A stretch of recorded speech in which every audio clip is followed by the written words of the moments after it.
Yeah, so we're here again. Today, mommy and daddy, I'm talking to you in particular. It's about Junior and his siblings. Yes, it's about Junior and his siblings. It's very much about them today. Do you actually realize that your pain is our pain? Yes, your pain is my pain. So whenever I'm on a night call, while before leaving my kids, I usually like in my head while driving down to work, I'm praying, God, please let today's call be calm. Let all the babies and the kids sleep. God, please, no emergency. God, And then I get to the hospital, I check on the patients, I give them their drugs, and I'm like, oh, fine, it's been calm. Yes, it's been calm. Okay, maybe I could take a nap, I could read, I could even call home to check on my own kids. And next thing, that particular sound you hear, that siren, wow, wow, wow, or that flashing headlights, or a car honking so seriously, or even a bike. And you're like, wow, oh no.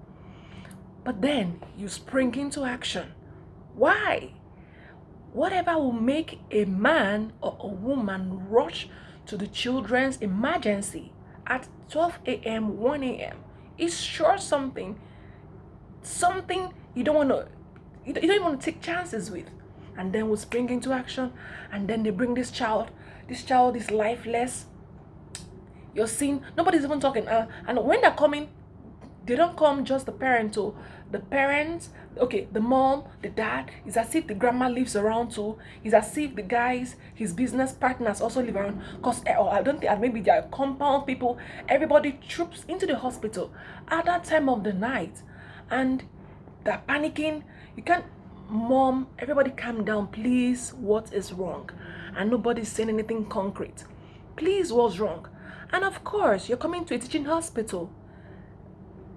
Yes, we want to save lives as fast as we can because time matters, but we still want to know what is wrong with your child. We still want to know what is going on, when this started. We can't just jump into what we don't know. You get? Now you're trying to talk to the mom. Mom, what's wrong? And then she's on the phone talking to somebody else. Maybe calling, I don't know who she's calling. And then you're hearing amen, amen, amen. She wouldn't even say what's wrong with her child. And then, okay, fine, you look at this child. The child has black, greasy substance all over the body. Some, they come to you all soaked in oil. I guess that's olive oil. Some have charcoal in their teeth, in their mouth. Some have burn marks. You know, all sorts of things all over the child. Now, a child that appears, let me say, pale. That child, because looking at the palm, is pale. The child is pale, but then they've greased the child all over with crude oil or charcoal mixed in water for you to even to administer treatment, or maybe to set up basic IV fluid to keep this child alive while you get the necessary information you need. You can't even do. You have to wash this child first or keep cleaning. And because of the time they brought the child, you can't even see a vein. You keep pricking at that dead hour of the night. Finally, you finally get the vein. Sometimes we have to even want to shave the child's. Okay, you look at the legs. You're not seeing anything too. Now you want to shave this child's head to get a venous access, and the mom says no. Please don't shave my child's hair. At that time, are we talking about your child's hair? Fine. Some finally consent, and then you shave and you get a venous access. Access. Mommy, please, what's wrong with your child? What actually is going on? And you start hearing all sorts. Mom first tells you, Doctor, my child was well until yesterday. I noticed she was having fever, and then I cleaned her body, and then she starts stuttering. Mom, go ahead, please. And then I now applied crude oil inside the mouth, and I now rubbed in the eye. Okay, and what happened? So this morning I just went to ease myself. I noticed she wasn't breathing well. Please, does that story add up? No, it doesn't add up. Okay, fine. Let's still look at it this way. While she's still telling you the story, then the father in the background says, no, it's not true. The fever was 2 days ago. Yes, and we gave her paracetamol, but it did not stop.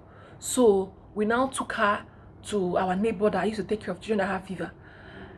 Then the neighbor that they took the child to now tells no, it was actually last week you people came now. It was last week you came and the child got better. Why do we do this? Why do you take these little ones for granted? Especially the babies, the ones that can't talk, the ones that can't tell you my head hurts, the ones that can't say, Mom, my ear hurts. Why do you want to test yourself? And this practice is actually worse amongst moms that have had a kid that maybe they've had a child in the past, 1 or 2 kids.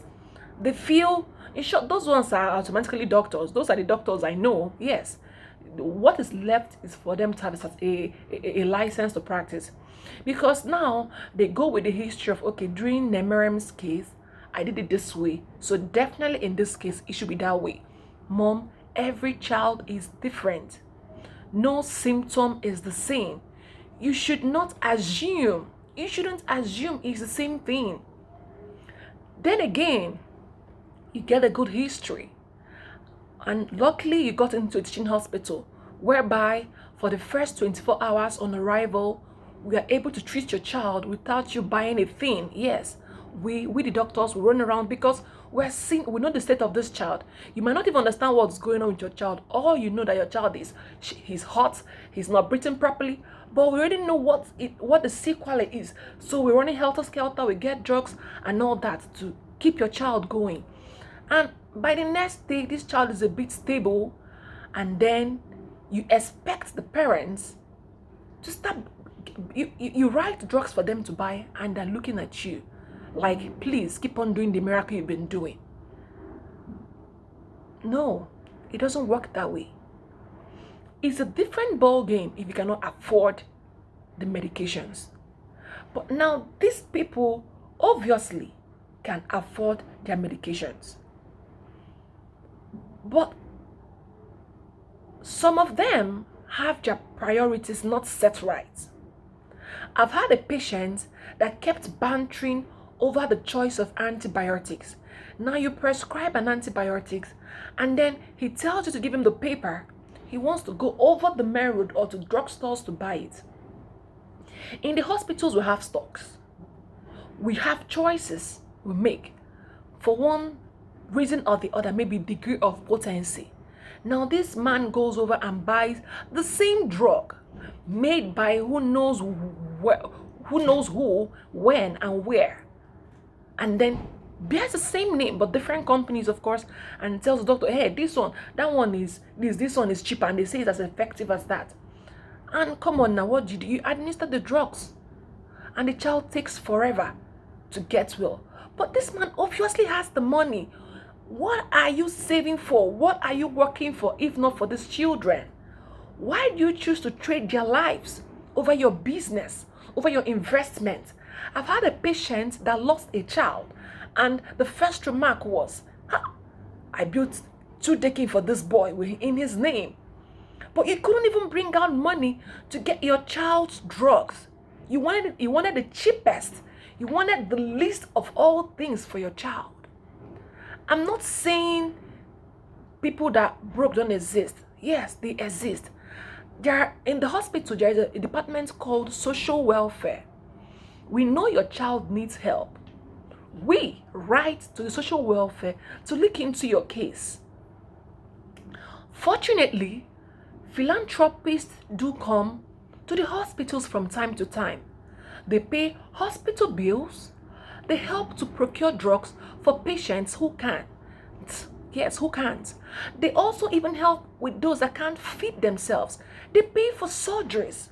Such things do exist. Why would you want to? How can your child be sick for as long as a week? You're rubbing coal, you're rubbing, feeding him crude oil. You're anoint. Don't get me wrong. You can anoint your child with olive oil. You have your olive oil, you open it. You take and you anoint your child's head. You don't have to pour, you don't have to rub it all over. This child is burning with fever. What, olive oil is oil. That is oil. What does it do? It clogs all the skin pores. Heat can't even escape. This child will be burning with more fever. Meanwhile, we are supposed to expose this child, maybe light clothing, so the child can, be able to get better. But then you have olive oil glossed all over this child, and there's just no way for conduction to take place. You're making things worse. Please and please. I don't know who tells us these things we do. Peradventure it worked for them. It might not work for you. Yes, when your child has fever, for the first 24 hours, now that even depends on the age of your child. If you have a newborn and he's having fever, even as a doctor, I'll be alarmed. I don't want to tamper with that child. I'm going straight back to the hospital. I'm going straight back to the hospital as a doctor. But the older the child is, yes, you get more comfortable. Even for less than 3 months, if you've given this child like after 24 hours, and this child is not getting better, please go back to the hospital. And let's say less than 6 months and all that, yes. So they would say maybe till 72 hours. For me, 48 hours. Oh, to the hospital. This is what I propose. Then older kids, yes, 72 hours, and then no other thing. When your child has fever, maybe it's having a stiff neck, rashes, ear pain, sore throats, that should tell you that this is just more than an ordinary fever. You should go to the hospital. If your child has fever, develops into seizure, convulsion, what are you waiting for, mom? What are you waiting for? You should not even let it get there. For the first 24 to 48 hours, you've given your acetaminophen, ibuprofen for a child over 6 months, and this child is not getting better. Please take your child to the hospital. And let's say this now. Let me get it very straight with us moms. Every mom, by nature, nurtures their younger one, their children, I mean to say. Now, this is not done just by prayers. No. Your child can't be having fever and you're kabashing. Lakabous. No way. You're going to pray for your child, but at the same time, treat your child. Okay, fine. Your child starts having fever at 2 a.m. in the night. What do? You have nothing at home. First things first, please expose your child. Maybe some of us overclothe their children, like you wrap them. What you do, you reduce the clothing, tape it sponge with lukewarm water, maybe on the fan. And then if you have, there are basic things every woman, I call it my mini pharmacy. Yes, every mother, every family should have a mini pharmacy. I'm a doctor, so mine might exceed your mini pharmacy, but there are basic things every home should have for their child. Please, let me show you my mini pharmacy. This box right here is my mini pharmacy. And I'm going to show you basic essentials you should have as a mother. It should always be in your home. You should not don't even go to bed without having these things. Don't please go to bed. It should always be in your house. It's for your own good. Please. These are things you must have in your home. Very, very important. Very, very, very important. Okay? Let me see.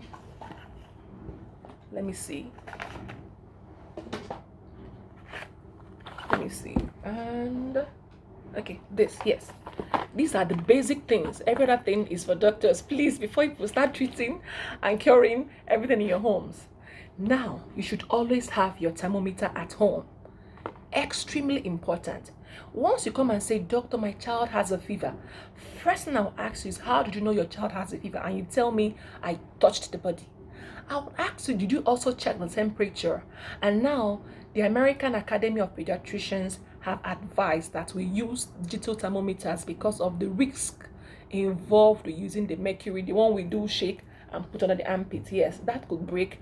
The thing inside is mercury. It could be hazardous to health of the children. So they advise we use digital thermometers. So I want you to tell me, okay, I checked and it was 30 this point this. Now that makes sense. Do you understand? Now, we should always have, this is ibuprofen. Paracetamol is good too. Mine just finished. Calpol, whatever brand you like. You should have this to help with the fever. Now, this is Floranum. We know what Floranum is for. In cases of diarrhea, this is a must-have. Your child cannot be purging all through the night and you do nothing because you have nothing. You buy these things and keep in your home. When your child is having diarrhea, you take out one sachet, divide into 2 portions and constitute. Give your child to drink. This goes a long way to save your child from dehydration. We have our ORS. Oh, this is a must-have for every mother. This is a must-have for every mother. How do you give ORS? You constitute in a liter of water, and you give about for an older child, you can give 100 to 200 ml for every loose stool. Now, for children less than 2 years old, you can give 50 to 100 ml. That's 1/4 or half cup for every loose stool. But this can save the life of your child. Imagine a child passing 10 loose stools all through the night. Before morning, how do you think that child will appear? I don't know if you get me. So it's something you must have in your house. Then vitamin C. Yes, vitamin C. This is something you should always have. Especially now in this COVID-19, immune booster. This is it.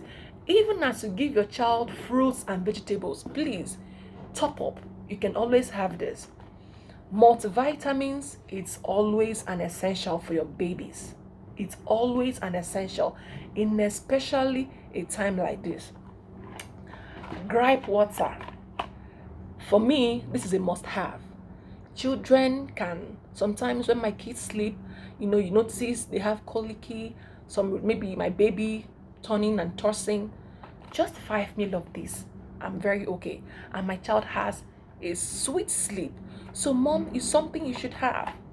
Then, for that impromptu catarrh and runny nose just from nowhere, that impromptu catarrh, that impromptu nasal discharge, yes, that impromptu eye itching and all that impromptu allergy, this helps until you're able to go to the hospital. Now, please, let's not abuse these things. They are there to help us. They're there to help us sleep at night. Imagine your child can't sleep. You can't sleep too. Let's not wait till the worst happens. Let's not wait till it gets so bad. Please, while you can do something, do something. Buy these things, have them at home. And when it's called for, administer them. And after 24 hours, the symptoms are not getting better. Mommy, you're not a doctor. You're only a mother with instincts, and maybe experience of your older kids. That doesn't still make you a doctor. Of course, you can't do a lab test to know what is causing the fever. Of course, if diarrhea refuses to go, you can administer IV fluid. So you still have to come back to us. So after 24 hours, going to the 48 hours, these symptoms still persist. Please go to the hospital. And in the case of this COVID-19, don't give an excuse. There is telemedicine now. Telemedicine. Yes, it's called telemed, whereby you call your hospital and they can even evaluate you guys on the phone. And if not properly done, they can ask you to come on to the hospital. But you can only do that if you've done the basic first step, like your first aid. If you have no first aid, you see yourself running about by 3 a.m. looking for any open place to come and bring your child to. And then the most painful part of this is, fine, they have nothing at home. But for over 1 week, they've been on the phone. The pastor has come severally. And while in your presence trying to get information about what is wrong with their child, the pastor is on the phone praying. Now, when you try to ask questions, like taking a history, the woman starts forbidding you. You say, Doctor, God forbid. Why are you forbidding me? Please, I'm not the devil here. I'm only trying to help. Whatever I ask you, I need the information. If I ask you what your child eats, please tell me the truth. If I ask you what your child drinks, please tell me the truth. If I ask you any history of, you ask them, has the older child ever had this kind of thing? You hear, God forbid. It is not my portion. So many things people say, and then you now say, okay, this child will need this and that. Maybe you mention something, and then right in your very presence, the pastor says it's not true. The pastor is telling her it's not true, and they're still praying, and you're helpless. And unfortunately, these mothers, most of them, believe the pastors more than we until something goes wrong. And then, doctor, what happened? Doctor, what happened? Doctor, what happened? Doctor, what happened? That phone that's been on their ear since they got to you is automatically nowhere to be. They fling the phone and everything goes loose. Let's do better. Let's help ourselves. Your pain is my pain. If you're okay, I sleep well at night. If you're not okay, all of us will stay up at night. While you're there monitoring your child with oxygen in the nose, I'm also hovering about, monitoring to make sure nothing goes wrong. Why not let's save each other that stress and do the right things? Come to the hospital at the right time. Don't wait. As usual, leave Mama Yard alone. Please, leave Mama Yard alone. Bring your child to the hospital. If you can't afford the private hospital, the general hospitals, the teaching hospitals are open. Please come. You see, you get the best of cares. We care so much. We have everything you need to make your child get better. Just avail yourself and avail your child at the right time. Thank you very much.